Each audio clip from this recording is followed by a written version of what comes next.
انسانی که پیامبر خدا صلی الله علیه و سلم دوستش می داشتند فرزند صحابه پر از نور بود که در قسمت گذشته اوید زندگیش حرف زده بوده. السلام علیکم و رحمت الله و برکاته. امروز باشد اوید اسامه ابن زید رضی الله عنه صحبت خواهیم کرد. رسول الله صلی الله علیه و سلم در یک زانوی خود حسین و در دیگر زانویشان اسامه را میشناندند و میگفتند خدایا من آنها را دوست داشتم، تو نیز آنها را دوست بدار. پیامبر صلی الله علیه و سلم میدانستند که در این دنیا برای آدم بهتر از آنی که خداوند او را دوست دارد چیزی دیگری نیست. برای همین این گونه دعا میکردند و همین طور هم هست. آخر وقتی که خداوند شما را دوست دارد باز چی بهتر از این را میتوان که طلب کرد. برای همین ما باید حتما کوشش آن را کنیم که از انسان‌های شویم که خداوند آنها را دوست می‌دارد. همین طور رسول اکرم صلی الله علیه و سلم اسامه رضی الله عنه را دوست می‌داشتند. رسول الله صلی الله علیه و سلم او را همیشه در پشت خود بالای چارپای سواریشان می‌شناندند. مثال وقتی که رسول خدا صلی الله علیه و سلم به دیدار سعد ابن عباده رضی الله عنه رفتند که در قفای حضرت نشسته بود. بله، اسامه ابن زید رضی الله عنه. هنگام ضبط کردن مکه که یکی از روزهای بزرگترین بود، پشت رسول اکرم صلی الله علیه و سلم کی نشسته بود؟ اسامه ابن زید رضی الله عنه. حتی هنگام حج نیز حضرت اسامه رضی الله عنه را در قفای خود میشناندند. عرب‌ها می‌دانستند که بعد نشست آفتاب در عرفه باید به مزدلفه حرکت نمود. آفتاب الکی نشسته بود ولی رسول اکرم صلی الله علیه و سلم به هیچ جا نمی رفتند. عرب‌ها نیز انتظار بودند و این دم اسامه ابن زید رضی الله عنه آمد. وی آمد از پیش آدمان گذشته رفت و از پس رسول خدا صلی الله علیه و سلم نشست. بعد رسول خدا صلی الله علیه و سلم به حرکت در آمدند. مردم می گفتند که این برای همین کودک ما این قدر وقت انتظار بودیم. اسامه ابن زید رضی الله عنه نفری بود که پیامبر خدا صلی الله علیه و سلم خیلی دوستش می داشتند. عایشه رضی الله عنها میگوید که روز آب بینی اسامه ابن زید فرامد و رسول خدا صلی الله علیه و سلم تا آن درجه او را دوست می داشتند که خواستند بینیش را خودشان تازه کنند.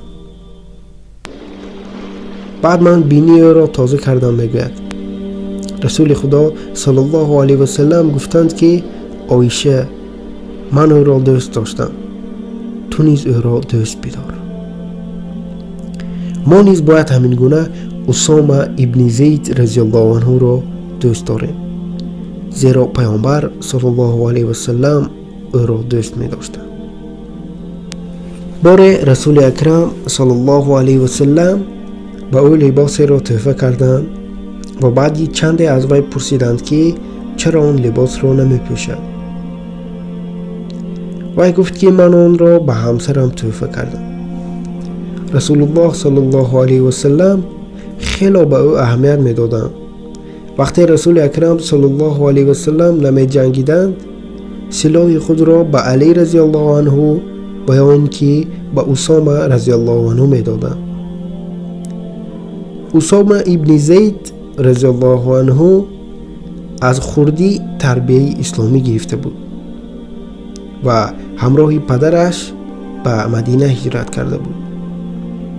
وقتی که مردم به عایشه رضی الله عنها تهمت کرده بودند، یک ماه به رسول اکرم صلی الله علیه و سلم اوید این واقعه وحی نامد و اسامه ابن زید رضی الله عنه به پیامبر صلی الله علیه و سلم می گفت که از همسر خود جدا مشو، زیرا ما اوید او تنها سخنی نیک شنیده.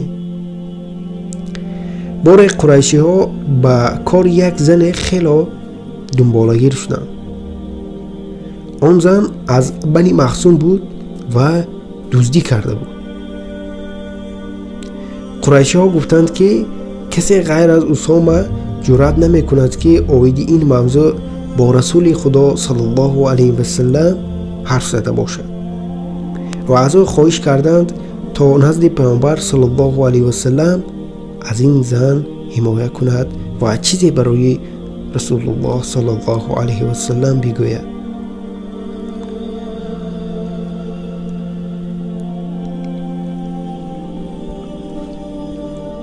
اسامه رضی الله عنه رفت با رسول خدا صلی الله علیه و سلم اوید این زن صحبت کرد.